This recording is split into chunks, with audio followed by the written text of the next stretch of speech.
Nos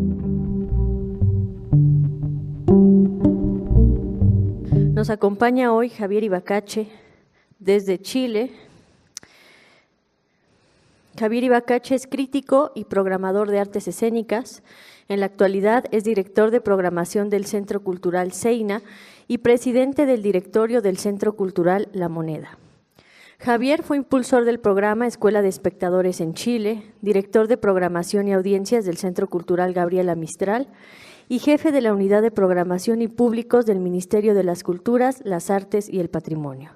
Es periodista y licenciado en Comunicación Social de la Universidad de Chile, docente universitario sobre gestión de públicos y crítica de artes escénicas y fundador de Red Lab, la Red Latinoamericana para el Desarrollo de Público. Bienvenido, Javier. Muchas gracias nuevamente, Isabel. Bien, bueno, la invitación que me hizo Isabel fue hablar acerca de la relación que existe hoy entre la práctica crítica y lo que llamaríamos comunidades de públicos. Dado que una de mis líneas de trabajo en el tiempo ha sido precisamente el foco puesto en los públicos. Pero para hablar de esto, me interesa además contextualizar precisamente en relación a lo que fue la conversación previa sobre cómo estamos entendiendo hoy la crítica o la práctica de la crítica. Quiero, de todos modos, también contextualizar desde dónde hablo, ¿no? Desde dónde quizá pueda enfatizar algunas ideas de las que a estas alturas ya estoy convencido, ¿no? Yo trabajé mucho tiempo en medios de comunicación, en prensa escrita, en radios, en revistas, en diarios, también en televisión. Viví lo que significaba adaptar de alguna manera el discurso crítico a los medios de comunicación. Eso lo hice por alrededor de 15 años, pero la frustración de trabajar en medios, la insatisfacción de no poder quizá lograr traducir las ideas que uno podía levantar de las creaciones escénicas, sobre todo, me llevó a incursionar en otros modelos, y esos modelos tienen que ver sobre todo con lo que hoy llamamos desarrollo de públicos, mediación, en fin. Y uno de ellos fue la Escuela de Espectadores, y al mismo tiempo ese camino me condujo a trabajar en organizaciones culturales y a entender que la crítica no solamente era trabajar en medios o en la institución de los medios de comunicación, sino que también podíamos llevar la mirada crítica hacia otro campo. Y ese campo fue la programación artística, ¿no? Que para algunos autores o autoras será curaduría, dependiendo del sello que uno puede imprimir en una programación, o bien una programación artística que muchas veces es más bien la coordinación de contenidos. Desde el año 2010 vengo trabajando en ese campo, primero en el Centro Cultural Gabriela Mistral, que tuvo el sello de aunar el discurso de la programación artística con la gestión de públicos. Luego me he concentrado más en el tema de los públicos por mucho tiempo. Trabajé en el Ministerio de las Culturas en Chile armando un plan nacional de desarrollo de públicos y actualmente estoy trabajando en dos organizaciones que declaran un interés en sintonía con los tiempos por las comunidades, ¿no? Una expresión que ha venido a desplazar a la idea de los públicos, pero nunca termina de definirse convenientemente. Y hoy trabajo en un espacio que se enfoca más en el público, diríamos, joven, que es Seina, y en otro que está más anclado concretamente a La Moneda. La Moneda es el Palacio de Gobierno de Chile, y el Centro Cultural está situado a los pies de ese edificio, por lo tanto tiene una vocación ciudadana también significativa, ¿no? Entonces, desde esos dos lugares hoy día estamos pensando los públicos. Y además de eso estamos haciendo otras acciones que son las que les voy a compartir. Pero al mismo tiempo, como decía Fede, o quizá a partir de la pregunta sobre la identidad, yo creo que sigo autopercibiéndome como crítico, ¿no? Más allá de las labores que pueda desempeñar. Y por eso también la tesón o el interés por no dejar morir el discurso sobre la crítica y por eso también impulsar estos espacios de conversación. Pero estamos en un momento, y esto probablemente para quienes tomaron el taller el año pasado les resultará familiar, en que vivimos un momento en que la sociedad, por distintos factores, se percibe a sí misma como una sociedad de críticos, ¿no? Críticos recomendadores en la mayor parte de los casos, ¿no? La idea de esto de que la sociedad esté habitada por personas que tienen opinión, que tienen un punto de vista, va de la mano de subjetividades que se diferencian, ¿no? Que se posicionan, que instalan una visión de mundo.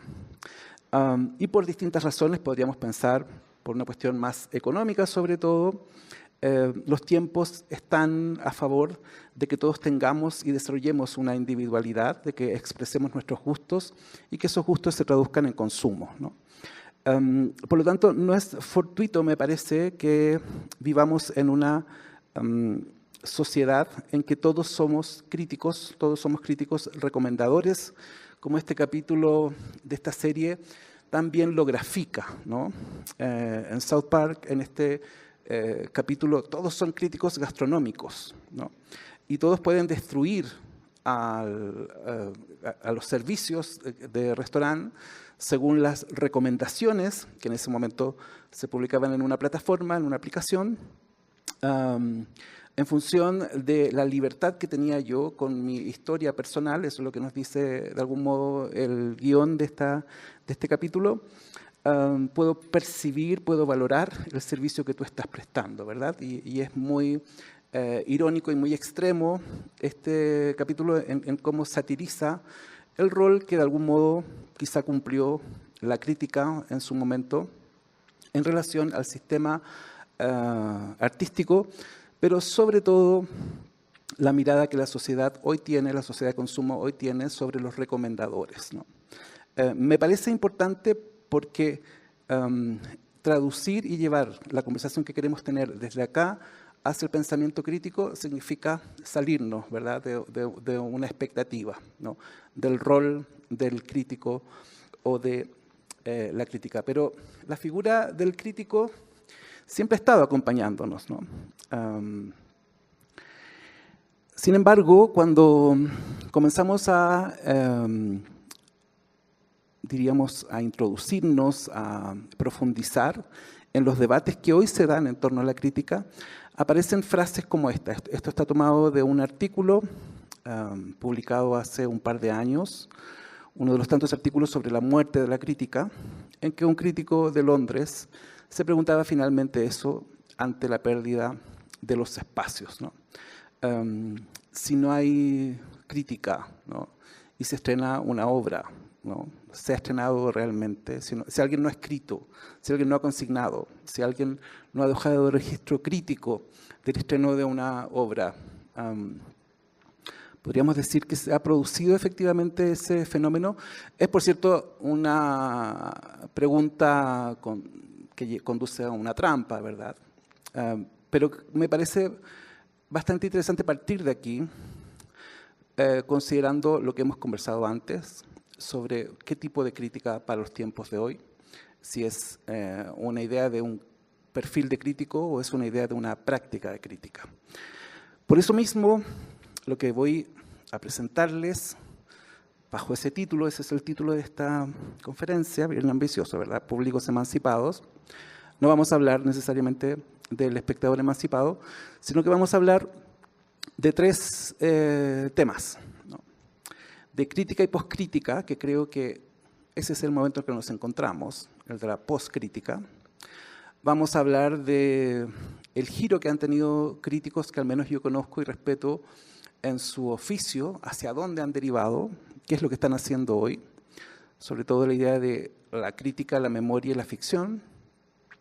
Y, por último, cómo decanta esto en al menos proyectos más concretos de vinculación con comunidades de públicos, ¿no? Pero partamos por lo que da pie a la idea de ser crítico en la poscrítica, ¿no? El contexto de poscrítica es un una expresión que se está usando por algunos autores, autoras en algunos círculos, para algunos desde los años 80, para otros más recientemente, pero que se asienta en 4 hechos o 4 fenómenos que creo que son bastante manifiestos, especialmente a partir de la pandemia y que antes ya los abordamos, ¿no? La transformación digital, con la aceleración particularmente que tuvo durante el encierro en la pandemia, es sin duda un factor gravitante en la transformación de la producción crítica, ¿no? Junto con ello, la consabida pérdida de espacio de la crítica en los medios de comunicación. Pero que en pandemia, y siento que esto no lo hemos dimensionado del todo, significó el retiro de críticos canónicos del New York Times y del Guardian, ¿no? Y eso ocurrió al inicio de la pandemia. Si ustedes miran el año 2020, son noticias que pasaron muy inadvertidas, pero que yo siento que marcaron el fin de algo, ¿no? Y una discusión en esos 2 grandes medios señeros con los que todos soñaríamos en cuanto al espacio que le dedican a la reflexión crítica, enfrentaron una contingencia de cómo elegir a los reemplazantes de esos críticos canónicos, ¿no? Debían ser hombres blancos, debían seguir siendo hombres blancos. Y esto fue una crítica fuerte en el New York Times, ¿verdad? En la discusión editorial sobre quién reemplazaría al crítico de cabecera. En el Guardian se dio algo parecido. Pero esto para mí, más allá de la coincidencia, significa que la pandemia y el encierro, nuestro confinamiento y la manera en que tuvimos que volcarnos a las pantallas coincide con el fin de este crítico señero del crítico canónico, ¿no? Y no parecen haber nombres de recambio, ¿no? No parecen haber nombres en esa tradición que vengan a tomar ese lugar. Afortunadamente, espacios como estos han facilitado la discusión y la revisión sobre cuáles son las condicionantes entonces de que estamos enfrentando, ¿no? Y esas condicionantes son las que se articulan bajo la idea de algunos autores de la postcrítica. Pero en paralelo ha ocurrido algo bastante interesante en el medio artístico, ¿no? En el medio creativo. Por una parte, la incertidumbre de los públicos, sobre todo en pandemia, el hecho de no saber si las creaciones tenían efectivamente esa audiencia digital que muchas veces parecía ser muy optimista, conspira junto con la necesidad de generar contenidos para, yo diría, una ampliación en el rango de funciones que el campo creativo, el campo de las organizaciones culturales, el campo de los proyectos artísticos asume desde el año 2020. Hay algunos autores que dicen que las organizaciones culturales han pasado a ser productoras de contenido, organizaciones culturales territoriales, organizaciones culturales asentadas en un contexto, compañías artísticas dejan de ser únicamente entidades que producen obras, sino que más bien producen contenidos, ¿no? Es impensable hoy el trabajo de una organización o de una compañía de teatro sin una cuenta, especialmente y de manera muy predecible una cuenta en Instagram, para la cual la compañía trabaja, ¿no? Esto parece inocente o parece un ejercicio de establecimiento de un nuevo medio muy efectivo de difusión, pero si lo miramos desde la perspectiva de la crítica, significa la absorción de una función que en algún momento cumplió la crítica en cuanto a los discursos que se generan desde la escena, ¿no? Hoy la conversación está asentada en quien produce, ¿no? Quien produce creativamente, quien produce artísticamente, también produce la lectura. Y no hay una alternativa a ese discurso, porque los medios de comunicación renunciaron a producir sus propias miradas, ¿no? Entonces, hoy prevalece, bajo este ecosistema de organizaciones artísticas que son también productoras de contenido, un escenario donde los agentes que producen, los agentes que gestionan circulación de obras, también son dueños del discurso, ¿no? Y esto lo podemos ver con lo que pasa con los grandes espacios teatrales, con los festivales que trabajan en la circulación, o los centros artísticos, ¿no? Lo digo de primera fuente, yo trabajo en ese campo, ¿no? Me relaciono con festivales, me relaciono con organizaciones que producen artes escénicas, y lo que más ha llamado la atención, siendo un dinosaurio que viene de otro momento, es ver cómo desapareció cualquier alternativa a el discurso que quiere instalar, la operación, digamos, comunicacional que quiere instalar el festival, el teatro, ¿no? Y eso significa que muchos profesionales que ejercían la crítica han ido a trabajar a la producción de contenidos de esos espacios, ¿no? Y ese es un nuevo campo para quien tiene formación en crítica, que lo veo que está siendo muy demandante. Pero no hemos tenido la oportunidad de cuestionarnos el alcance que esto implica, ¿no? Porque renunciamos quizá justamente a una mirada crítica. No sé si yo me sentiría cómodo hoy, lo he hecho muchas veces, generando el discurso crítico de una compañía cuya trayectoria o cuya visión de mundo no me resulta a mí del todo estimulante, ¿no? Podemos explicarlo desde la precarización del sector, podemos explicarlo desde la necesidad de los cambios de los contextos de producción del discurso crítico, pero no es un tema menor este desplazamiento, y es cada vez más frecuente y silencioso. Por otra parte, y esto quizá no es muy popular lo que voy a decir, la tensión de los modelos económicos, quiero decirlo así, más que la crisis del neoliberalismo, la crisis medioambiental y las demandas crecientes de participación social en distintos contextos han forzado al teatro en sí mismo como sector al activismo teatral, ¿no? Por distintas causas, ¿no? Y esto deja fuera muchas veces o cancela la posibilidad de levantar discurso crítico, ¿no? Si yo voy a ver hoy una obra, no sé, sobre medio ambiente, ¿qué postura tengo como crítico respecto del medio ambiente? Quizá prevalecerá mucho más que la propuesta allí artística. Lo digo viniendo de un país que tuvo un proceso que se llamó estallido social, que fue una suerte de revuelta, que quiso cuestionar el modelo económico implantado por la dictadura, pero que dio pie como correlato en la producción artística a un movimiento que uno lo puede ver en distintas líneas de producción, que comienza a replicar ideas, ¿no? Que comienza a replicar consignas y queda preso de esas consignas, ¿no? Un movimiento que no logra cuestionar el presente, ¿no? Un movimiento que adscribe a una utopía que fracasa, ¿no? Vivimos un proceso constitucional que no es apoyado por la ciudadanía, en fin, lo podemos explicar de distintos puntos. El tema es que es un movimiento artístico que queda preso de una utopía que fracasa y que no es legitimada por la sociedad. Y entonces, ese sector creativo que es predominante, es el sector oficial, es el que hace en Chile teatro contemporáneo, hoy está en una suerte de trauma, casado en un lugar del cual no logra salir creativamente, artísticamente.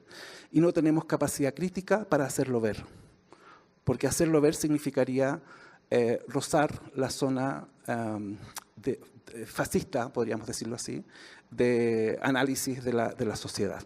Y esto lo vemos, o yo lo veo por lo menos, en muchas urbes, en muchos contextos de Latinoamérica. En muchas capitales de Latinoamérica veo esta tensión, ¿no? El discurso crítico queda un poco aislado frente al presente de la producción artística, ¿no? ¿Y quiénes están hoy indagando en cuestiones que eran antes propias del discurso crítico? Curiosamente la ciencia, ¿no? Traigo aquí a colación una indagación, una constatación de sentido común, porque lo que está haciendo la neurociencia no está descubriendo algo, ¿no? Está haciéndonos ver que eso que pensábamos y que sostuvo el discurso crítico por mucho tiempo, sí, tenía asidero, sí, efectivamente ciertas zonas de el cerebro se activan ante una pieza artística. Sí, la danza, fíjate que tiene un valor, ¿no? La danza tiene un valor desde la neurociencia, ¿no? Entonces, hay una suerte de renuncia del sector y de la producción crítica también a ideas o a metodologías y a mecanismos fruto de esta contingencia. Una contingencia que yo la veo que la padecen aquí en Ciudad de México, en Buenos Aires, en Santiago de Chile, en fin. Y creo que allí estamos entonces ante situaciones que todo tiene que ver, en mi opinión, con la transformación digital, que me hace, por lo tanto, mucho sentido trasladarnos en la conversación hacia esto que varios autores están llamando postcrítica, como el momento que toma distancia, el enfoque que toma distancia de todas estas circunstancias, ¿no? En postcrítica se reúnen, que es este libro que comenzó a circular en plena pandemia, se reúnen 10 ensayos de profesionales de distintos ámbitos, todos ellos europeos, por cierto, que vienen del campo de la filosofía, de la literatura, del derecho, y que proponen, ya dando por muerta la práctica de la crítica como la conocíamos, recuperar este enfoque de pensamiento crítico como una forma de instalarse ante un contexto en que distintas instituciones con poder quieren modelar las subjetividades, ¿no? Esto que suena todo muy bien implica mirar de manera distinta el devenir que ha tenido la crítica hasta ahora, ¿no? Y estos 10 ensayos ayudan mucho a preguntarnos entonces por cuáles son las posibilidades que tienen de verdad hoy el ejercicio crítico, ya no como lo pensábamos antes. Quizás sea una mirada pragmática, ¿no? Porque no llega a ser pesimista, simplemente asume el fin de un momento, asume que estamos en un proceso bisagra, tampoco es optimista del todo, porque advierte sobre los riesgos que esto implica. Ayuda mucho que esta mirada o esta idea de la postcrítica no venga solo del campo del teatro o de las disciplinas creativas o artísticas, sino que es el hecho de la práctica de la crítica o del pensamiento crítico en el cotidiano, lo que se promueve o lo que se instala. ¿Y por qué es interesante? Creo porque reclama sobre todo el ejercicio de lo que llamaríamos de un pensamiento crítico postcolonial, ¿no? Y cuando decimos esto para América Latina es particularmente relevante. La mayoría, cuando hacemos historiografía o cuando revisamos los procesos de independencia de las repúblicas latinoamericanas del siglo XIX, vemos que allí se instala un ideario, que curiosamente descansa en críticos, fundamentalmente críticos o creadores teatrales, dramaturgos, podríamos decir. En el caso de Chile es Camilo Enríquez, el autor de la Declaración de Independencia en el siglo XIX, que ve en el teatro una herramienta para iluminar, ilustrar, darle un sentido a la naciente república, ¿no? Ese gesto que está en los albores de muchos proyectos de independencia en el siglo XIX, creo que recién comenzamos a despercudirnos de él, ¿no? Recién comenzamos a apartarnos de él, ¿no? Y la postcrítica, en ese sentido, promueve en la idea de estos autores un ejercicio que justamente reclama superar ese modelo. Quiero simplemente citar Uno de los textos incluidos en este libro, uno de los ensayos, es un ensayo que aborda el ejercicio crítico desde el derecho y que propone superar la idea de crítica tradicional por la idea de clínica, ¿no? Propone pensar más que la crítica como un proceso que va hacia un producto, más bien un proceso que decanta en las personas, en el tiempo al que aludía precisamente Federico hace un momento, en el tiempo necesario, ¿no? Por eso dice, narrar en lugar de juzgar, aceptar la debilidad en lugar de aspirar a la fuerza, posibilitar en lugar de imposibilitar, crear en lugar de fundar, proseguir en lugar de detener, acoger en lugar de dividir, clinicar en lugar de criticar. Esos podrían ser los principales parámetros de una posición postcrítica. Es bastante idealista, roza lo New Age, sería un lindo posteo, ¿verdad? Pero todos somos seres encarnados con necesidades, deseos, voluntades y todos queremos imponer nuestro punto de vista. Sin embargo, creo que a mí me parece muy estimulante abrirnos a que la postcrítica podría ser un escenario al que podríamos aspirar como un campo del ejercicio de la crítica. Y estas son coincidencias que me llaman la atención. En julio pasado se publicó, pese a todos los recortes que ha sufrido el sector de la ciencia en Argentina, este léxico crítico del futuro, elaborado por la Universidad Nacional de San Martín, que aporta bastantes miradas desde las humanidades acerca de escenarios futuros y relee y repiensa muchos conceptos que son propios justamente del debate que estamos teniendo, ¿no? Se abre también, por cierto, la inteligencia artificial, a las artes contemporáneas, en fin, pero aborda la crítica, ¿no? Y tensiona la idea de la crítica y la postcrítica, ¿no? Y quiero rescatar, porque me parece que no es una coincidencia, sino que tiene que ver con algo que está comenzando a ocurrir, lo que piensa sobre la postcrítica Marcos Sanagrandi, el autor justamente de esta entrada de este concepto, ¿no? Luego de revisar el devenir del discurso de la crítica, lo que ya todos conocemos, lo que hemos discutido, y abrirse a la posibilidad de un escenario nuevo para esta práctica, señala que postcrítica es el nombre de un conjunto de prácticas de apreciación y de lectura, en ese sentido es bastante conservador la visión, en los que los poderes de la crítica están puestos en cuestión, ¿no? Y allí radica el punto, ¿no? En la discusión sobre el poder. Dicho de otro modo, la postcrítica es una crítica en estado de crisis, ¿no? Y me parece que en eso estamos, me parece que esto se acerca más a la conversación que estamos teniendo. La nueva ola postcrítica invoca a una metamorfosis crítica, o mejor aún, a una aceleración del impulso crítico. Ante todo, se requiere recuperar la pregunta por el presente.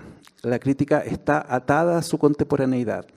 Lee lo contemporáneo y en relación con ello reinventa las categorías que ayudan a pensar este plano, ¿no? No vamos a volver a hablar de la crítica evaluativa o el crítico juez. Es otro momento, pareciera, ¿no? Quiero pensar que este es el momento en el que estamos, ¿no?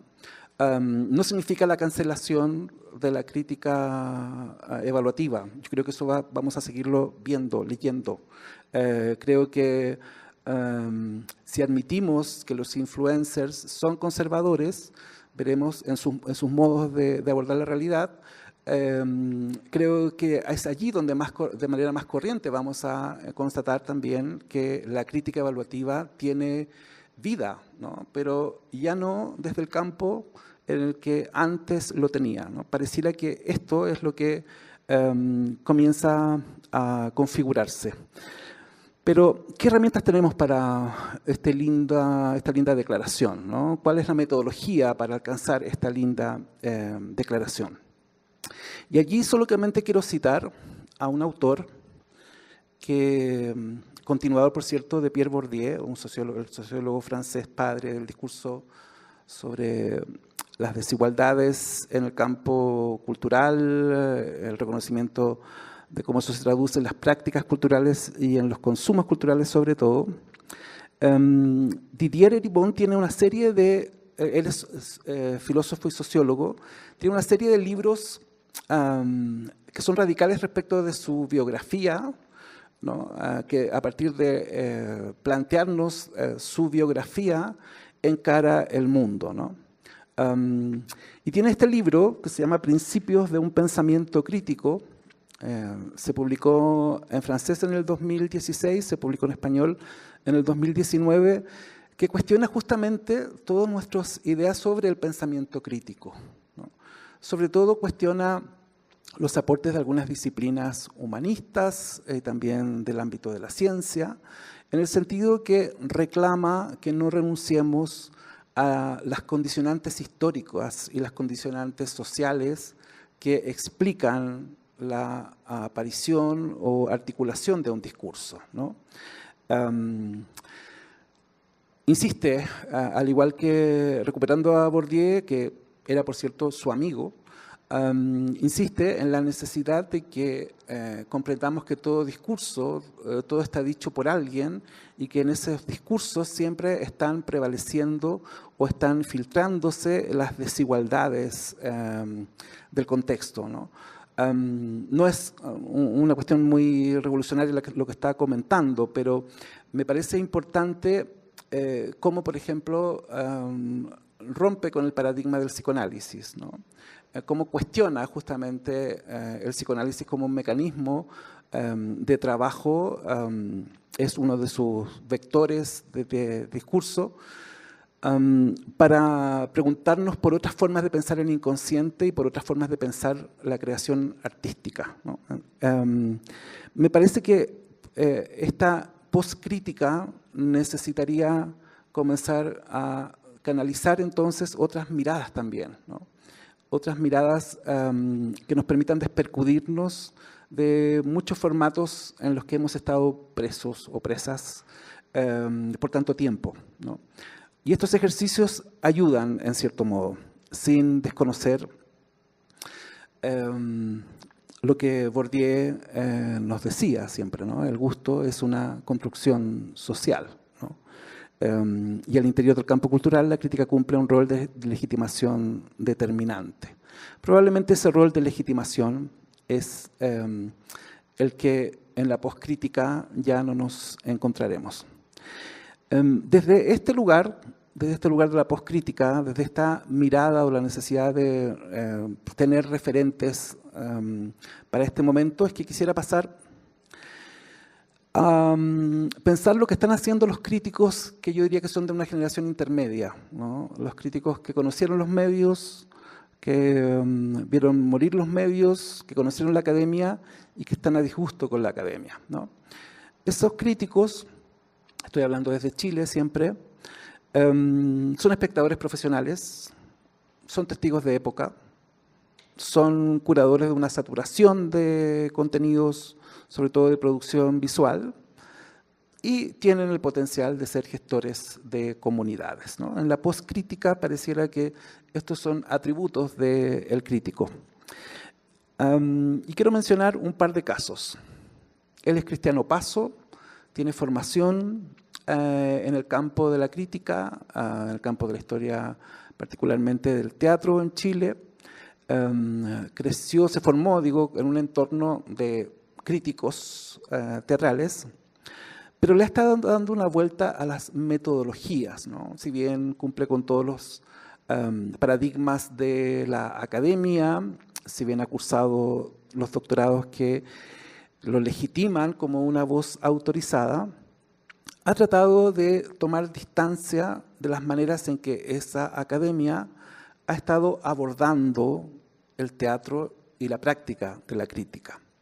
¿Y por qué me parece interesante? Porque acaba de publicar un libro que uno no sabría cómo calificarlo. Es un crítico de teatro escribiendo acerca de un momento que no vivió porque él era adolescente cuando en los años 80 pero que ha investigado profundamente ese momento. En Chile los años 80 era una década de dictadura, especialmente la noche de los años 80 y especialmente las fiestas de los años 80 que reunían al sector artístico que vino a cambiar las estéticas de los años 80. ¿Y qué escribe? Escribe algo que podría ser una novela también, pero que es una investigación teatral, usando las estrategias propias de la crítica teatral, ¿no? Escribe Rimmel y Hell, ¿no? Un libro recién aparecido, no sabemos cómo calificarlo, como les digo, si es ficción, porque ficciona, lucubra, esto pudo haber sido así, esta fiesta pudo haber sido así, pero esa ficción la respalda con toda la investigación que ha hecho y saca a la luz a una serie de personajes, estéticas y momentos y decisiones que la crítica oficial nos ha relatado de un modo, pero que fruto del trabajo que viene haciendo por varios años nos genera sospecha si ese relato instalado acerca de los años 80 por la academia progresista más canónica tiene o no tiene asidero, ¿no? Y creo que allí hay un ejercicio que me parece interesante que la crítica podría comenzar a hacer, ¿no? No sé si los críticos van a terminar convertidos en escritores, ¿no? Pero hay una metodología que me parece que está siendo, no sé si frecuente, pero que está comenzando a configurarse en que el crítico ya no está en el corsé del discurso crítico únicamente o del formato del discurso crítico, sino que también se abre a otras estrategias, ¿no? Y coincidentemente se publica junto a una novela de un crítico de cine en Chile, que es escritor, por cierto, Alberto Fuguet, pero que antes que todo, yo me atrevería a decir, es crítico de cine, ¿no? Alberto Fuguet publica también este año Ciertos chicos, que transcurre, es una novela de ficción, que transcurre en el mismo periodo en que Rimmel y Hell, ambos convocan a los mismos personajes, uno más abiertamente desde la ficción, como Alberto Fuguet nos muestra también la New Age en Chile y sobre todo el movimiento de contracultura en la década de los 80, pero lo hace desde la mirada de los consumos culturales de una generación y lo hace desde un análisis crítico de esos consumos culturales de esa generación, ¿no? Son dos críticos que están reconstruyendo un imaginario, que están aplicando una metodología en ámbitos que quizá no eran lo esperable, ¿no? Para mí es una señal de algo distinto que se está escribiendo, de algo distinto con lo que se está encarando la práctica de la crítica. Cristiano Paso, tengo la impresión de que no es muy consciente de lo que hizo, ¿no? Lo he entrevistado en un programa de radio que hacemos y tengo la sensación de que esta licencia que se ha tomado le va a costar algo, me imagino, desde la academia, de sus profesores. Él trabaja en la Universidad Católica, pero creo que hay un gesto respecto a las posibilidades que la crítica puede tener, ¿no?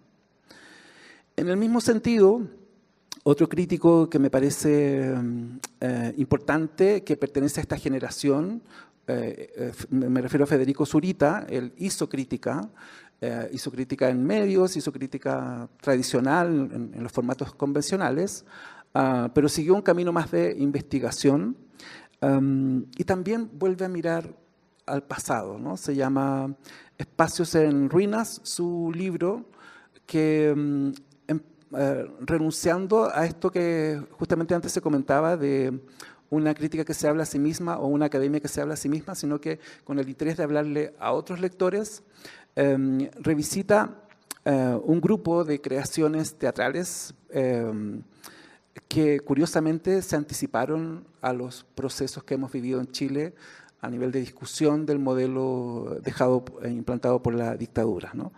En ambos casos observo un interés por reconstruir, por releer, ¿no? Pero no releer desde la investigación o con el formato clásico de que nos propone la academia, sino que son libros que uno los puede leer como material literario y que nos generan nuevas perspectivas de cuestiones que dábamos por sabidas, ¿no?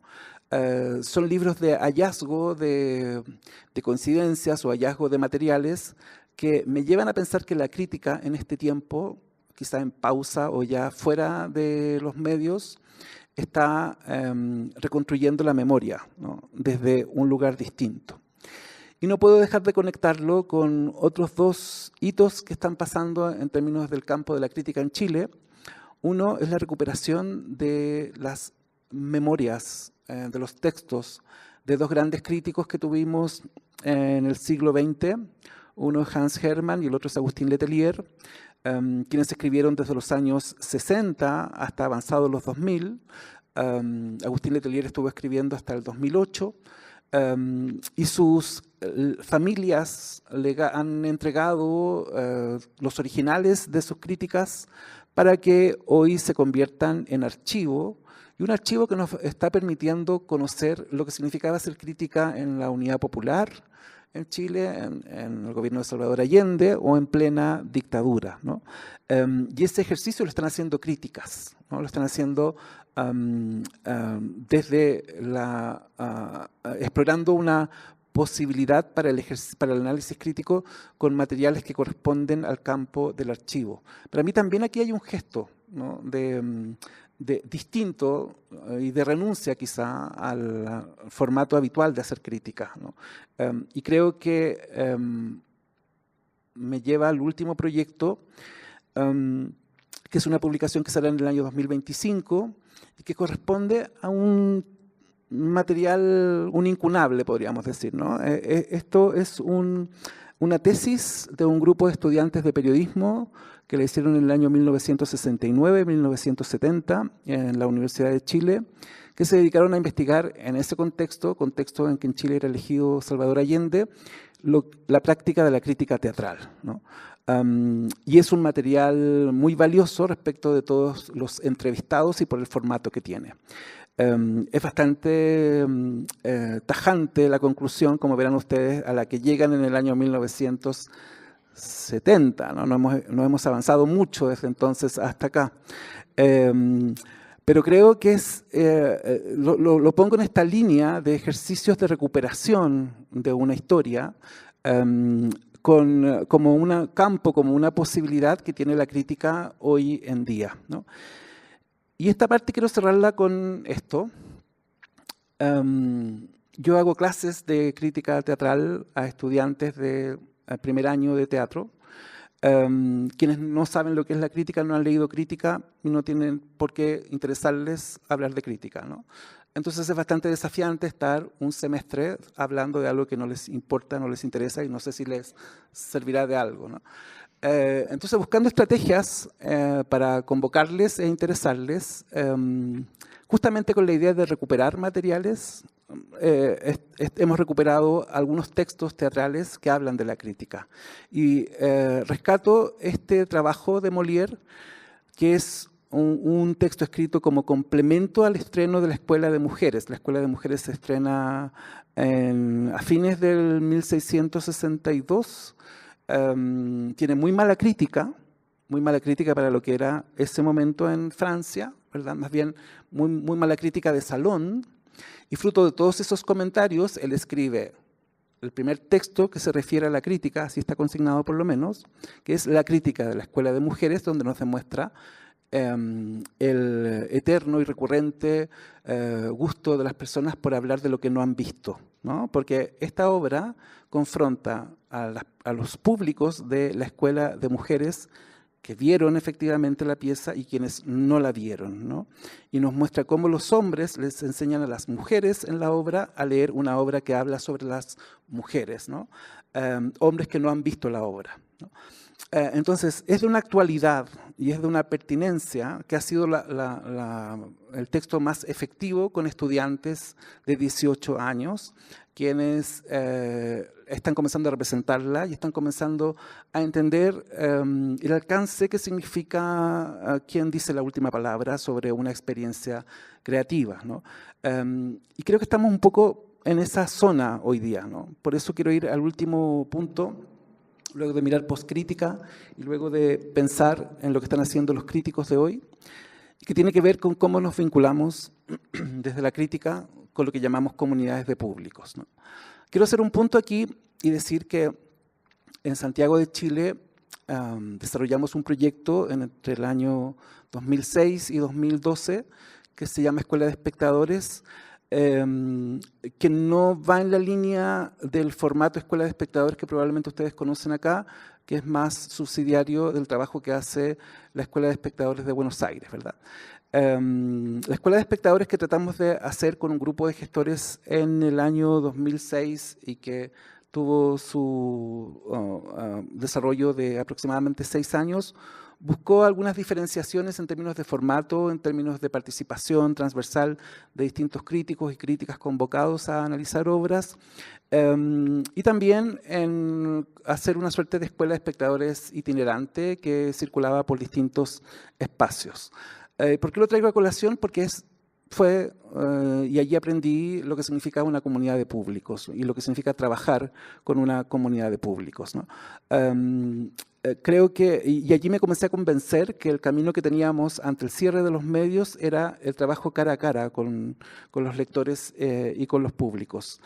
De allí surgió, por ejemplo, y habiendo hecho el seminario del 2010, esta idea de los jóvenes críticos, que es una suerte de variante de la escuela de espectadores, pero que tiene otro formato, donde implica a los jóvenes desde otro lugar en la práctica y en la generación de contenidos, que rescata la lectura y la mirada fresca de quienes no habían estado necesariamente en la academia. Se trabajaba en los jóvenes críticos con adolescentes fundamentalmente. Este es un proyecto hecho en el Centro Gabriela Mistral en su momento, que también tuvo versiones en Montevideo y también en Lima, ¿no? Trabajamos finalmente articulando esta línea de vinculación y que también nos llevó a conectarnos con lo que se hacía ya en Buenos Aires, en el trabajo de jóvenes periodistas, ¿no?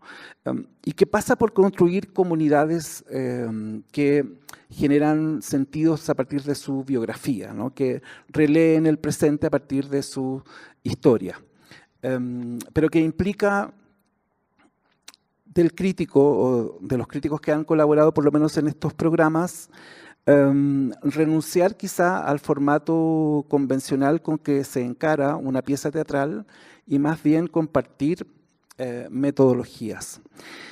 Yo diría que proyectado en el tiempo, esa idea de los jóvenes críticos hoy la podemos pesquisar en lo que las plataformas nos ofrecen, ¿no? Comunidades digitales que se articulan en torno a TikTok preferentemente. Ya lo comentábamos antes, pero quiero destacar el trabajo de este TikToker, ¿no? Él es Joaquín Renaud, quien ha usado la figura del hincha de fútbol y de un equipo muy popular en Chile, que es Colo-Colo, para hablar desde allí acerca de su afición por la lectura y por los libros, ¿no?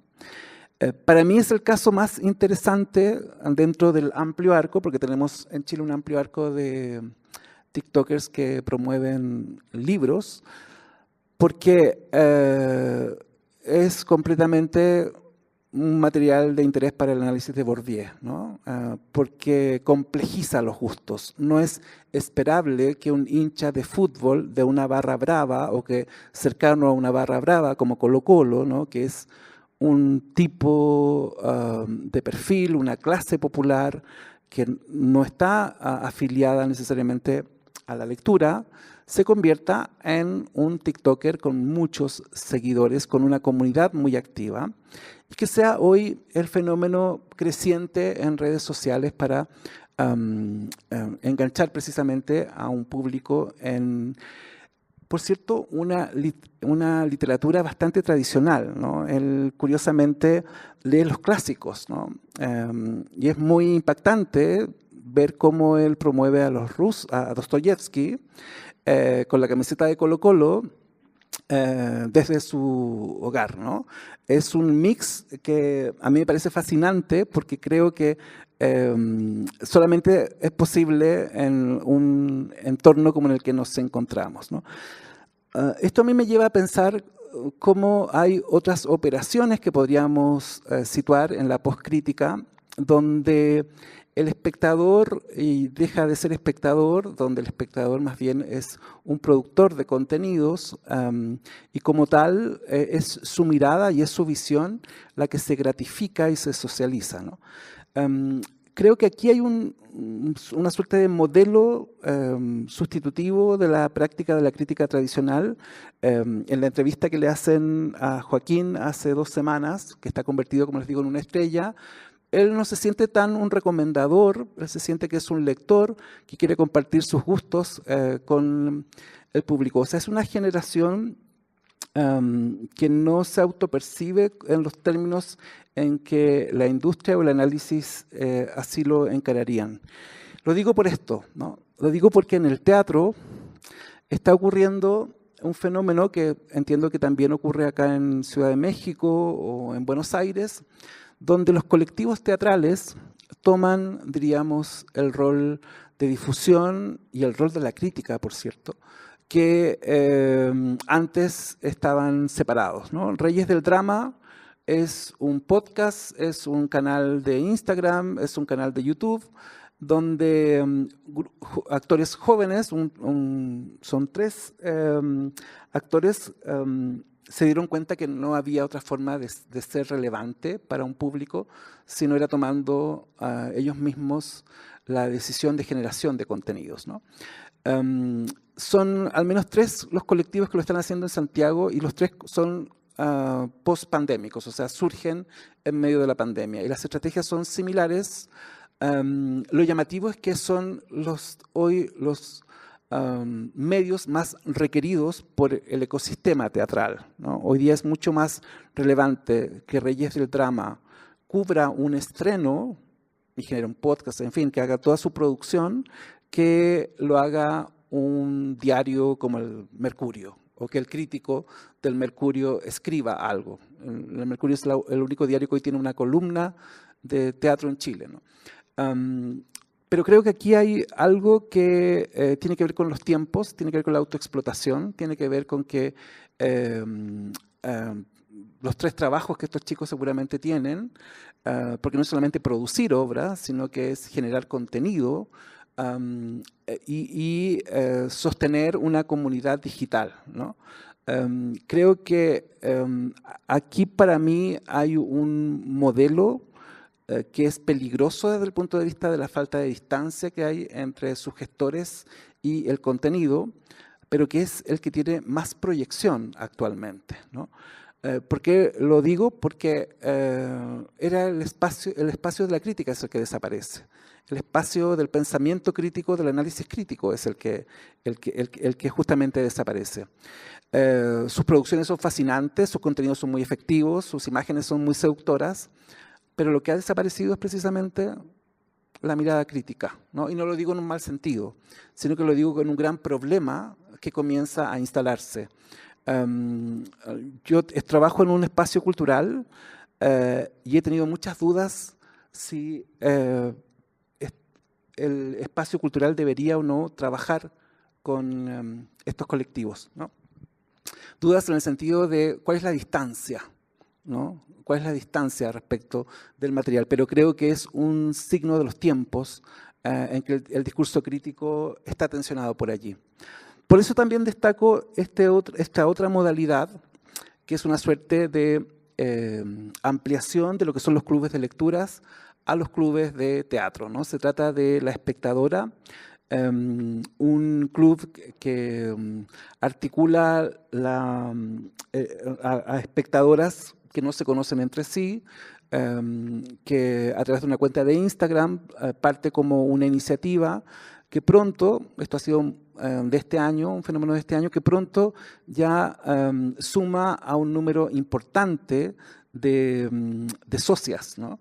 Y lo conduce y lo lidera una crítica Ella tiene formación como crítica en el campo de la literatura. Partió en su momento en pandemia con clubes de lectura, pero luego al constatar ella que las razones por las cuales las personas no van al teatro es la soledad, es no tener con quién ir, es que decidió abrir una cuenta de Instagram para La Espectadora, que se las recomiendo porque creo que allí hay algo de pensar la crítica de un lugar distinto, porque sus reuniones son por Zoom, se reúnen con las compañías de teatro, realizan quizá todo el paradigma propio del análisis teatral, pero en el interés de generar vínculos, de construir vínculos, ¿no? Eso es lo que prevalece en el caso del club La Espectadora, ¿no?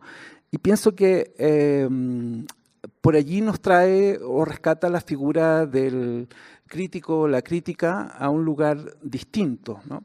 Lo mismo ocurría en Córdoba al terminar la pandemia, con este club que también intentó articular a jóvenes en torno al teatro, ¿no? Vi luz y entré. Fue un proyecto que quiso también, o que ha querido formar una comunidad de jóvenes que por primera vez van al teatro.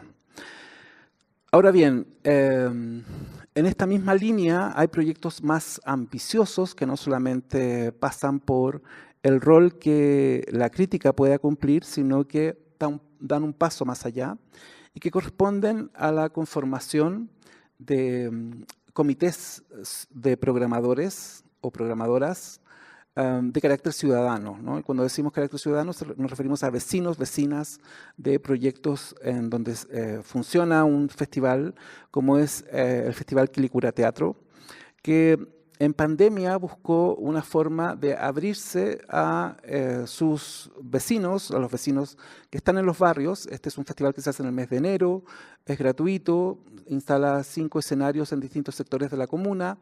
La comuna tiene un problema de acceso en la región metropolitana porque está fuera, apartada de Santiago, pero pertenece a la región metropolitana. Por lo tanto, la oferta teatral nunca llega a esta comuna. Entonces, este festival cumple el rol de establecer un puente con la oferta teatral. El punto es que lo que descubrimos, yo he acompañado este proceso, es que las vecinas y vecinos en general, el único teatro que veían era el teatro del festival. Es decir, la única idea de teatro que tenían era la idea de un festival abierto con escenarios al aire libre, ¿no? Y desde hace 5 años comenzamos con esta idea de formar comités ciudadanos. ¿Y qué implica esto? Implica que cada semana, desde mayo al mes de noviembre, un grupo de 5 a 6 vecinos van al teatro, ¿no? Todos adultos, ¿no? Esto pone en cuestionamiento ciertos principios que decimos que formar espectadores solamente es plausible o posible con adolescentes o en la primera infancia, en fin. Acá trabajamos con adultos en su mayoría, y el impacto que tiene para una persona adulta comenzar a conocer los teatros que hay en su ciudad cambia la vida, ¿no? Personas mayores, esta mujer de 72 años, Raquel se llama ella, partió con un nivel de timidez y de miedo a la noche impactante, ¿no? Pero después de ir durante 6 meses, cada viernes, a conocer un teatro, se dio cuenta que existía una vida nocturna que hoy es difícil para ella volver a casa, ¿no? Tiene un mapa de cuáles son las salas que para ella son importantes. Curiosamente, es uno de los casos que a mí me parece más llamativos porque no esperaría que ciertos espacios culturales, ciertas obras fueran de sensibilidad para ella por las primeras reuniones que tuvimos, ¿no? Yo pensé honestamente que era una espectadora más de gusto tradicional por toda la descripción que nos hizo cuando partimos. Pero fue la espectadora que cuando fue ella programadora seleccionó a las creaciones contemporáneas más de punta, ¿no? Y de hecho se quedó con el espacio más alternativo de los que visitaron, ¿no? Julia, que es de la primera generación de espectadores, hasta ese momento era una dueña de casa que criaba 2 hijos, que tenía mucho vínculo con sus hermanas y sus vecinas. estaba cerca de los 60 años y Julia era lectora, ¿no? Y se inscribió en este plan, quiso ser programadora. Y después del primer año de trabajo es impresionante el cambio de Julia. No lo digo en un sentido que haya un cambio positivo, sino que cómo cambió el sistema de vida de Julia. Julia ahora estudia en la universidad, ¿no? Decidió estudiar servicio social porque se dio cuenta que había un mundo que ella no conocía. Porque se dio cuenta que había una validación de su mirada que no había tenido, ¿no?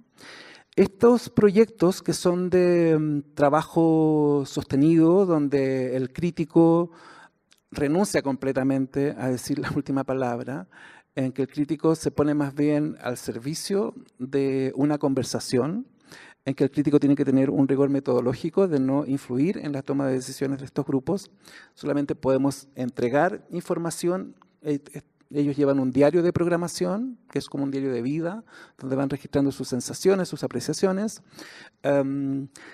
Creo que permite pensar que la crítica, la postcrítica, está llamada a construir vínculos, ¿no? Que está llamada a trabajar cara a cara con los públicos.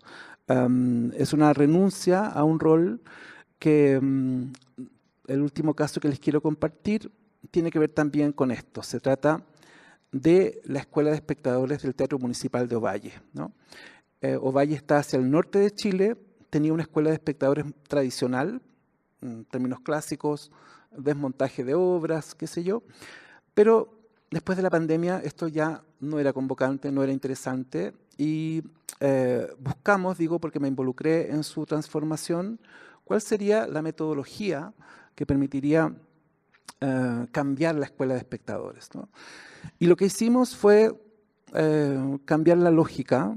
Si la escuela de espectadores hasta ese momento se centraba en la obra, lo que hicimos fue cambiar hacia la mirada, ¿no? ¿Quién mira la obra? ¿No? Y al plantearnos la pregunta sobre quién mira la obra, sacamos a los espectadores de la sala y más bien los llevamos a reconocer su entorno, ¿no? Son grupos de 20, 25 personas que se inscriben en un periodo de 3 meses y que participan de recorridos mediados, recorridos por la ciudad, donde reconocen la importancia de la luz, el entorno natural, el entorno geográfico, y con ese antecedente es que volvemos a mirar las obras, ¿no? Se presentó recientemente una versión de Edipo, y en lugar de hablar de Edipo lo que hicimos fue salir fuera de la ciudad, ¿no? Y entonces la pregunta no fue tanto por Edipo, sino que fue por el cruce a las afueras de Tebas, ¿no?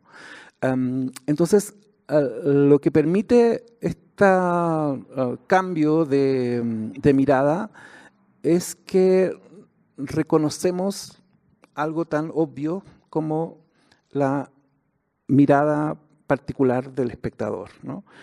Y esto solamente es posible con un trabajo de crítica, que no obstante también genera contenidos, ¿no? Los espectadores, los participantes del club de esta escuela de espectadores publican textos de análisis bajo el formato de crítica teatral en el diario local, ¿no? Creo que aquí hay otra forma de pensarlo, de acompañar, es relevar la mirada y es volver a algo tan antiguo, pero tan abandonado como esto, ¿no? Es recuperar la idea de la contemplación, recuperar la experiencia estética, recuperar la percepción artística, recuperar la apreciación artística, ¿no? Estos 4 conceptos son los que trabajamos en la Escuela de Espectadores del Teatro Municipal de Ovalle con ejercicios prácticos, ¿no? Quiero también señalar que la composición de los integrantes de la Escuela de Espectadores no se trata de personas que estudien teatro ni tengan cercanías o interés por dedicarse al teatro, ¿no? El año pasado tuvimos a una fascinante participante que era dueña de un puesto en la feria de Ovalle, que tiene un valor muy significativo porque es un punto de cruce de distintas tradiciones de pueblos originarios. Bueno, ella probablemente es la mujer que mejor ha testimoniado lo que significó comprender lo que era la contemplación para su cotidiano, ¿no? E hicimos una visita, un ejercicio de percepción artística en la feria, que abrió una cantidad de preguntas que luego, al volver a la sala, a ver una obra de teatro, tienen una riqueza distinta, ¿no? Con ellos nos preguntamos por cuáles, podríamos decir, las formas de ver o las formas de percibir o las formas de aproximarse al contenido más relevantes en cada una o cada uno, ¿no? Recuperamos ideas sobre la sensación, sobre la intuición, sobre la emoción, sobre el pensamiento. Vemos series que tienen que ver con estos temas y sobre esa base yo he ido más bien articulando esta idea, ¿no? Esta idea que sintetiza discursos clásicos sobre experiencia estética, pero creo que me ha ayudado mucho a pensar la figura del espectador, lo que vivencia el espectador, el proceso en el que se encuentra y dónde podemos incidir con un programa de formación de públicos, o de desarrollo de públicos, asentado en el contexto. Ahora bien, nada de esto es nuevo, y una de las autoras que en esta escuela de espectadores más hemos recuperado por algunos textos que tiene sobre el espectador, es precisamente la madre de la escuela de espectadores, que es la crítica francesa Anne Ubersfeld, ¿no? Tienen que saber que el libro La Escuela de Espectadores del año 1981, que la versión en español comenzó a circular en el año 1996, que su aproximación al teatro es más bien quizá como una crítica estructuralista, porque si uno lee ese libro se siente un poco espantado de lo que significa ser espectador, pero que no obstante ya tiene textos que son bastante convocantes para, en Ovalle, el perfil de espectadores con los que trabajamos, ¿no? Entender lo que es la denegación, por ejemplo, el rol, el poder que tiene el espectador y cómo podemos discutir a partir de ahí el poder que tiene el ciudadano, ¿no? Fue una discusión que se dio recientemente cuando analizamos una obra a partir del concepto de la denegación, ¿no? O las ideas de Anne Ubersfeld sobre el ejercicio que hace el espectador, en qué medida el espectador es el otro del actor, o el tipo de pacto que el espectador establece con la escena, ¿no? Cómo se da precisamente esa vivencia del espectador. Para mí ha sido muy, yo diría, fortalecedor de ciertas perspectivas que uno suele tener sobre este trabajo. Me ha reafirmado en que tiene sentido dedicarle tiempo al trabajo con comunidades de públicos, pero que se requiere pensar y hacerlo desde otro lugar, ¿no? Desde un lugar donde reconocemos la mirada del otro. No es fácil ese ejercicio, ¿no? Porque significa una renuncia, ¿no? Pero también implica una investigación, ¿no? Recientemente hicimos un paseo, porque esa es la característica de esta escuela de espectadores, que es hacer paseos por el Valle del Limarí. Ellos son los espectadores de este año.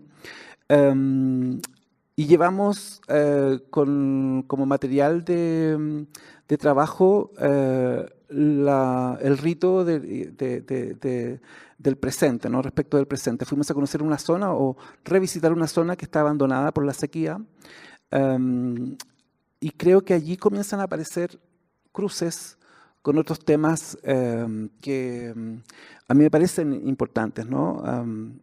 Trabajamos con este texto de Byung-Chul Han, este libro sobre la vida contemplativa, y resonó como pocas veces Byung-Chul Han y su mirada sobre la filosofía y su mirada sobre la tecnología, pero vista desde el Valle del Limarí, en un lugar abandonado por la sequía, cobraba otro sentido. Y después de eso, que ellos vieran una pieza de danza que tiene que ver con precisamente la ecoansiedad, los sacaba del lugar esperable de adherir acríticamente al montaje, ¿no? Creo que, para terminar, persiste nuestra pregunta sobre la crítica frente a lo nuevo, ¿no? Creo que la crítica es la que necesita abrirse a lo nuevo, a nuevos formatos y a nuevas maneras de vinculación.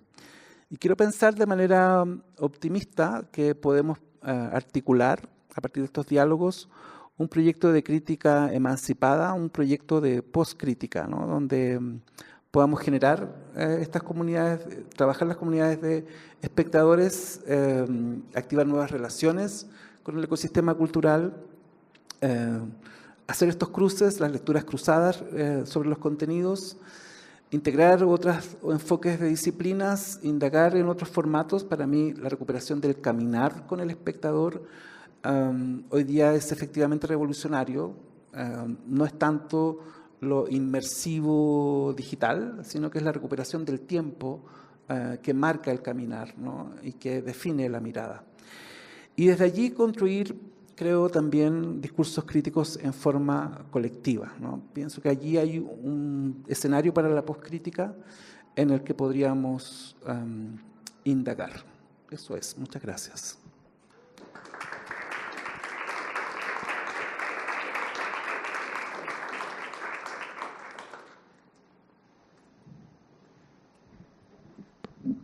Gracias, Javier. Vamos a abrir espacio para las preguntas.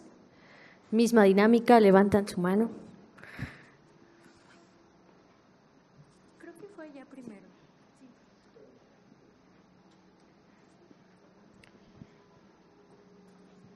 Gracias. Yo tenía dos preguntas rápidas, enlazando de hecho con el final. Una, por lo que acabas proponiendo, es si lo que sugieres es una especie de retorno a un arte por el arte o a ese tipo de estéticas de la recepción. Porque claro, viendo la última cita a mí me recordaba el famoso ensayo de Oscar Wilde, del crítico como artista. Tenía las dos partes, la importancia de no hacer nada y la importancia de discutirlo todo. Este último ensayo que tú mostrabas creo que abundaba en esa línea de una ociosidad, entre comillas, productiva, que renuncia al concepto clásico de productividad, pero es productiva en otro sentido, precisamente porque se permite esa experiencia estética de percibir, de dejarse impactar y de, entre comillas, discutirlo todo en ese sentido receptor, ¿no? Con lo cual, no sé si lo que propones va en esa línea o sería en alguna medida distinta.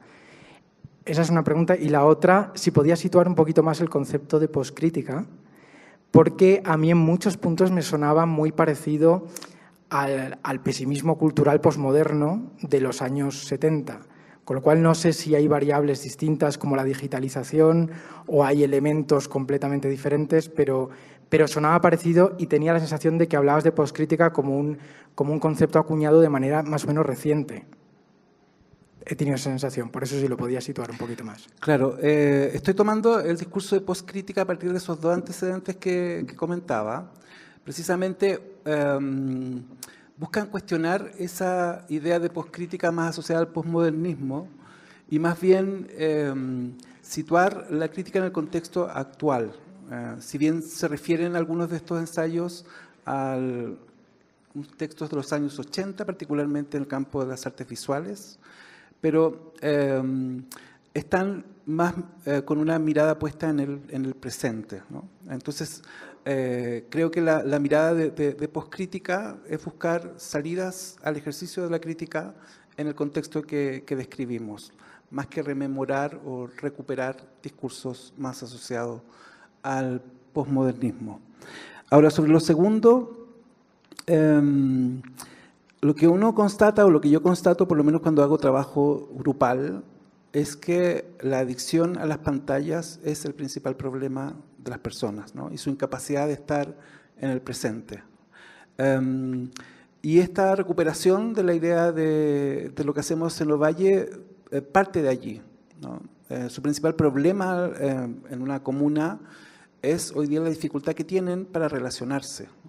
Y estas prácticas han sido muy beneficiosas, muy útiles en aunar esa recuperación de la conexión del presente, de la contemplación, porque lo que a mí me llamaba la atención yendo a visitarles es que hacíamos todas las actividades en una sala, ¿no? Y nos perdíamos el entorno, ¿no? Y ese entorno es el que he tratado de recuperar con estas prácticas.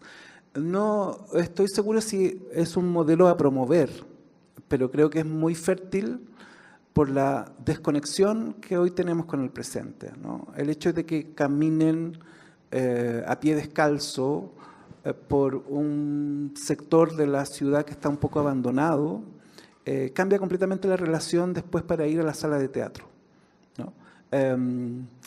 Y son ejercicios que estamos haciendo que lo que he ido constatando es que son muy útiles para que se disparen ideas que de otra forma probablemente no aparecerían, ¿no? Y revaloren el rol que cumplen o que tienen potencialmente como espectadores.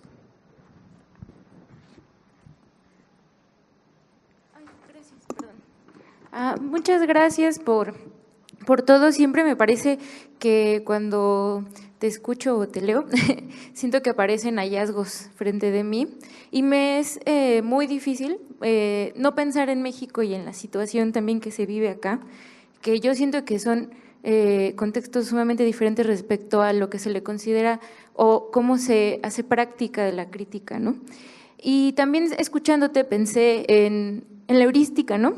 Como en esta disciplina de encontrar soluciones, inventar soluciones, y eso me parece muy, muy importante.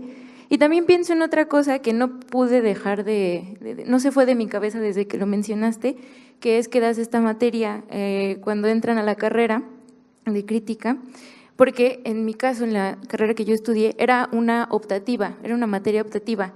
Y yo siempre había pensado, ¿no?, que ese taller no tendría que ser una optativa. Quisiera preguntarte cómo es ese cambio o qué pasa cuando en los primeros años se da ese acercamiento a la idea de el pensamiento crítico o la mirada crítica. ¿Cómo crees tú que modifica los procesos creativos, pedagógicos? Porque para mí es muy claro, ¿no?, por ejemplo, en la carrera que el pensamiento crítico no es algo que sea asequible para dentro de nuestras comunidades, no se menciona, e incluso a mí nunca se me apareció pues en la carrera o en las aulas la opción de dedicarme a hacer crítica teatral, que eso me parece también bien fuerte, ¿no? Porque también lo excluye, como tú decías, del presente de las artes escénicas y de la práctica sobre todo. Y ya, eso, muchas gracias. Sí, yo puedo hablar de este proyecto que es de la Universidad Finisterra.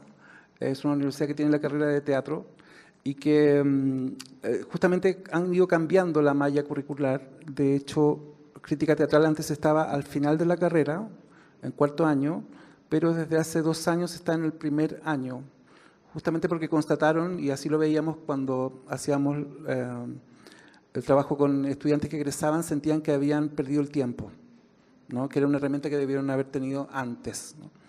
Entonces, a partir del año pasado estamos trabajando con primer año, pero es muy difícil, ¿no?, porque son generaciones, estoy hablando de Chile, modeladas por lo digital, y aquí necesitamos salirnos de eso, ¿no? Yo lo que he buscado es fórmula intermedia en que, ya lo explicaba, ¿no?, haciendo lecturas dramatizadas en clase, que ellos lean, porque también constato la dificultad de leer y de comprender, y veo cómo ChatGPT es una herramienta que se emplea para leer las obras. Y la fórmula que más me ha funcionado a partir del año pasado es que ficcionemos con que cada uno, cada una interprete y elabore un personaje crítico o crítica, ¿no? Y todo el semestre es en relación a ese personaje para ir produciendo un discurso que se va a cristalizar en un video para TikTok, para Instagram, en fin. Cada uno ahí elige el formato. Ese problema, que es un problema más formal, ha sido más eficiente para que puedan abrirse a leer y a discutir las ideas que el curso requiere, ¿no? Entonces, el año pasado vimos resultados muy llamativos, creativos, y que cumplían con el objetivo justamente de un ejercicio de pensamiento crítico a partir de obras que se acordó analizar. Bueno, Yo también tengo dos preguntas muy breves. La primera va un poco ligado a lo último que mencionaron, que es si esta forma efímera de producción de contenido como Reels de TikTok, bueno, como Reels de Instagram o videos para TikTok, puede promover o incentivar un siguiente nivel de consumo en formatos tal vez más amplios y sobre todo más lentos o de manera más pausada. O sea, puede lo digital, sacarnos de lo digital para llevarnos a otro tipo de consumo más lento. Y la segunda es que también yo estoy muy interesado en el proceso que se hace en el Festival Quilicura Teatro y me gustaría también saber cómo es el trabajo con los comités ciudadanos, ¿no? Ya que ellos se postulan a ser comité ciudadano, cómo se trabaja o cómo se relaciona con las personas. ¿Y qué pasa también si nadie quiere participar o conformarse como un comité ciudadano? En ese caso, ¿desde dónde se puede partir? Ya te voy a responder la segunda pregunta, luego te pido que me repitas la primera porque no la entendí muy bien. Sobre lo segundo, hay que entender que Quilicura es una comuna que está fuera de la región metropolitana, como decía, que históricamente tuvo el problema del acceso y de la distancia. Y en términos teatrales, por lo tanto, no había oferta teatral, no había conexión, salvo una vez en el verano por alguna extensión financiada por el Estado. Y lo que decidió la Corporación Cultural del lugar fue trabajar un festival, primero que todo, el año 2016, con una óptica de teatro más contemporáneo, ¿no? Porque eso es una particularidad que tiene el Festival de Quilicura, es que busca dar cuenta también de creaciones contemporáneas y conectar a un público que no tiene un capital funcional, uno diría en el papel, un capital cultural funcional para esas creaciones, y probar lo que pasaba, ¿no? Y después del 2016, los primeros años hasta la pandemia, fue muy llamativo el fenómeno de públicos, ¿no? Lo receptivo que el público fue para obras que se presentaban en sala, en temporada, para 200 personas y en un circuito más alternativo o off, no sé cómo ponerle apellido. Entonces, algo comenzó a ocurrir en Quilicura los veranos. Este festival va en paralelo a Teatro a Mil, que es el gran festival que convoca programadores nacionales, internacionales, que tiene una oferta internacional, en fin, ¿no? Pero este festival ha ido en paralelo y ha tenido esa cualidad, ¿no? De vincularse con los vecinos. Y además de probar otras estrategias de mediación, quisieron ir al extremo de entregar el poder al público, ¿no? Y para eso lo que se hizo fue convocatorias a partir del año 2019 en que las personas podían inscribirse, postular y ser parte de un comité que lo forman normalmente 7 a 6 vecinos o vecinas, ¿no? Ese comité cambia cada año, se compromete sí a estar disponible todos los viernes desde fines de abril hasta noviembre, normalmente fines de abril, comienzos de mayo, y todos los viernes están comprometidos a ir al teatro. La corporación es la que cubre el traslado, gestiona las entradas, entonces son 5, 6 u 8 vecinos que comienzan a hacerse rostros frecuentes para las compañías de teatro y para las salas. Al inicio costó mucho por parte de las salas que entendieran de qué iba esto, ¿no? Que los vecinos no te aseguraba que iban a seleccionarte, en fin. Y en paralelo lo que hacemos digo, con el jefe de programación, y yo participo como crítico invitado, son conversaciones con ellos del proceso que están viviendo, ¿no? Ellos piden naturalmente información, piden sesiones de trabajo con las compañías, y lo que yo he ido haciendo en concreto es entregándoles más bien, yo diría como marcos que permiten comprender por qué determinada compañía hace lo que hace o por qué determinada sala de teatro trabaja como trabaja, o cuáles son normalmente los criterios de selección de obras que aplican en otros festivales o en otros espacios.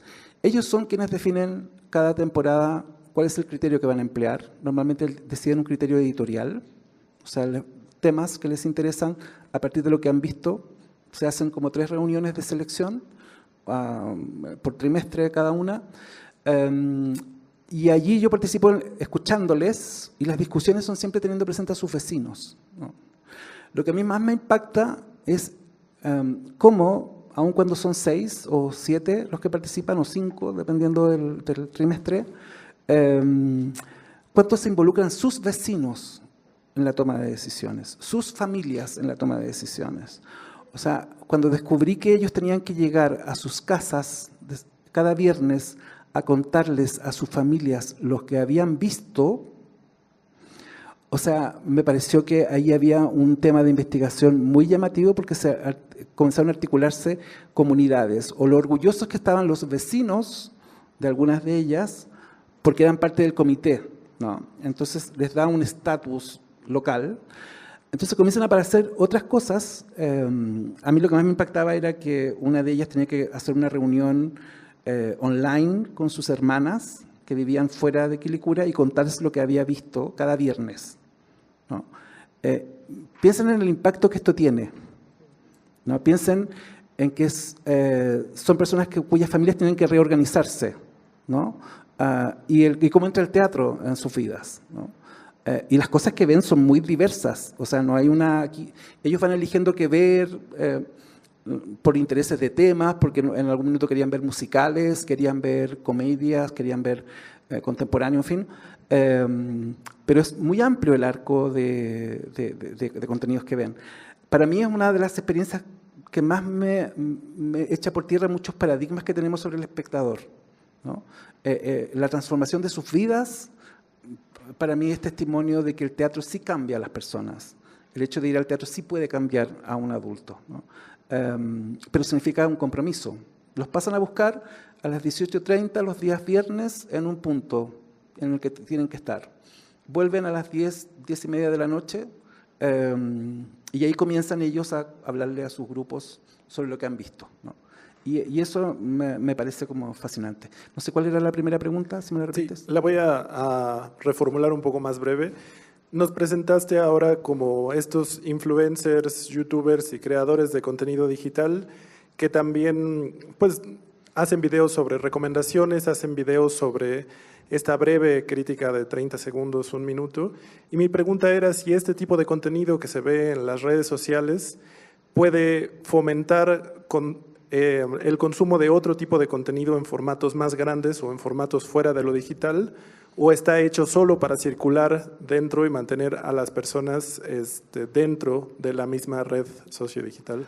Lo que yo he visto con los casos que presenté es que tienen un impacto real en la conducta, no solamente en la vida digital, ¿no? Y el caso de Reyes del Drama, hay otra compañía que produce similares contenidos, pero tienen una línea teatral mucho más clara. Se llaman Implicancia Teatro. Están haciendo un teatro que toma códigos de las series del streaming. Es como llevar Dark al teatro. Es lo que están haciendo, una trilogía. Y tienen un fandom, porque no es público, es un fandom que no lo tienen otras compañías de teatro, ¿no? O sea, fui a su última función la semana pasada, una sala llena en un sábado en que las demás salas estaban tristemente a medio llenar. Pero ellos tienen un fandom que los sigue, ¿no? Y eso no se expresa en medios de comunicación, ni hay una crítica que esté escribiendo sobre ellos, ¿no? Hay una circulación por Instagram fundamentalmente y por sus canales, y ese es de un nivel de fidelización muy admirable. Podremos discutir quizás si lo que hacen a uno puede parecerle, en fin, dependiendo del criterio que lo enfoques. Pero ahí hay un fenómeno que te comprueba que sí es posible. Gracias.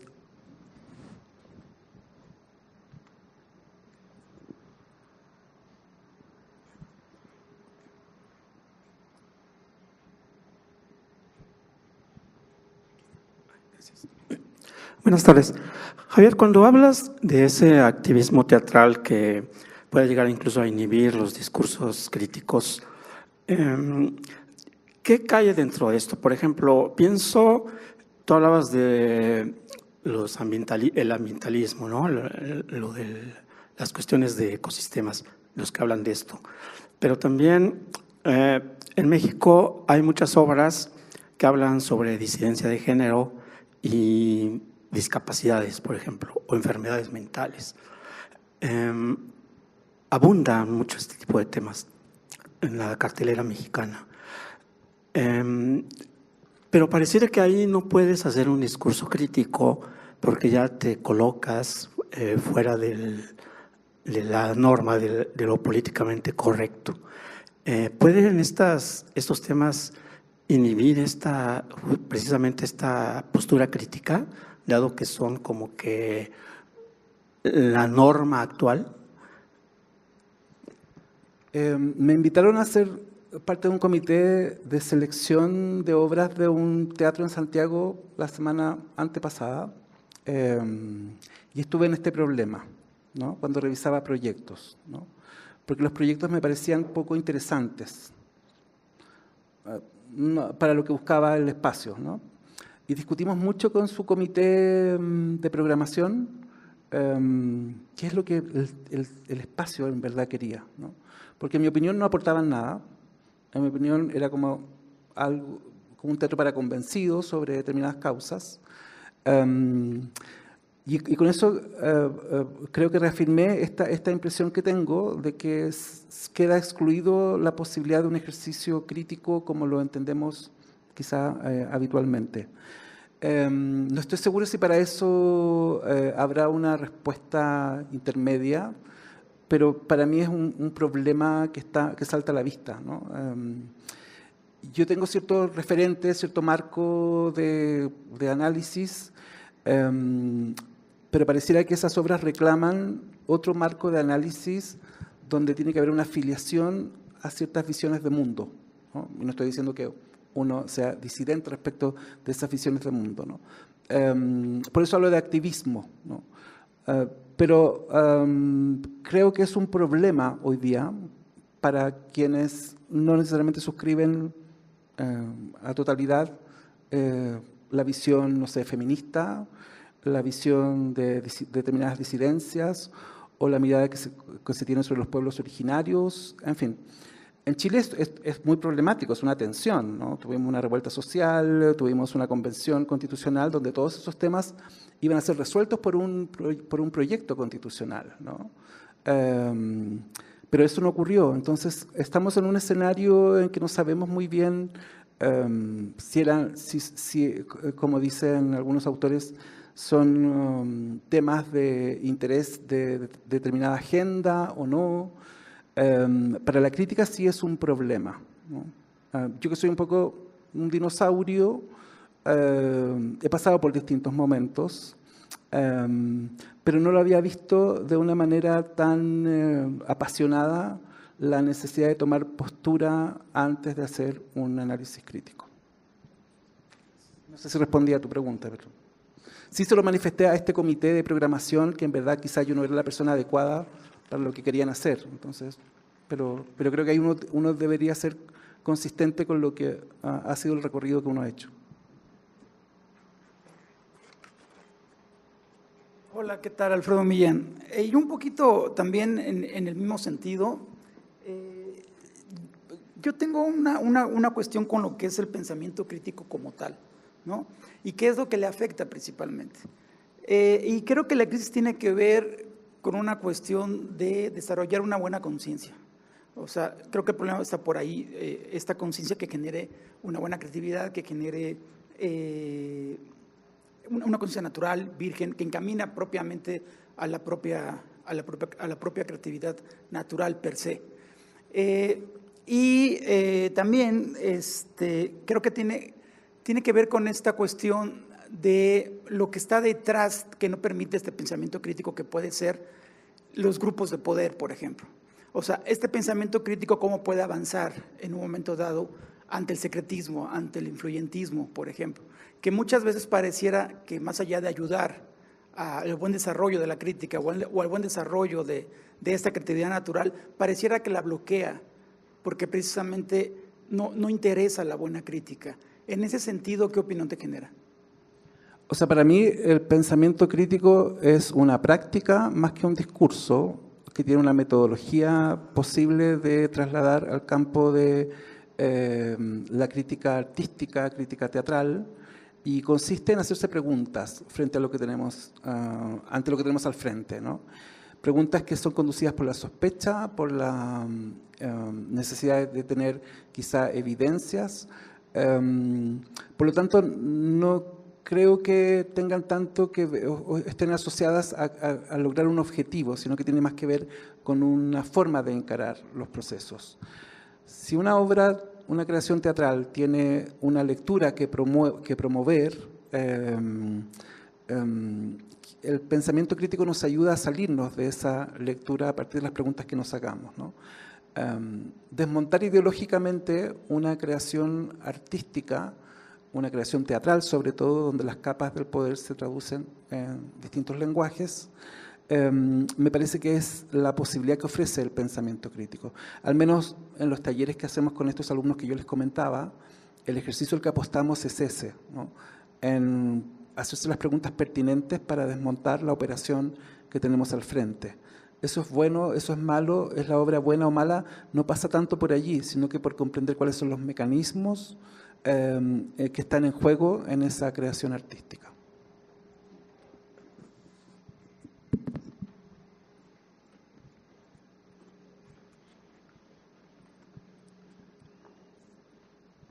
Bueno, si ya no hay más preguntas, Javier, no queda más que agradecerte otra vez, sobre todo por acercarnos a la poscrítica, que es una salida posible que abona a nuestro optimismo que estamos apuntando en este encuentro, en esta ocasión. Sí, yo creo que por ahí tenemos posibilidades. Y por la vida en el retiro, ¿no? En un parque. Y la contemplación también, recuperar la contemplación.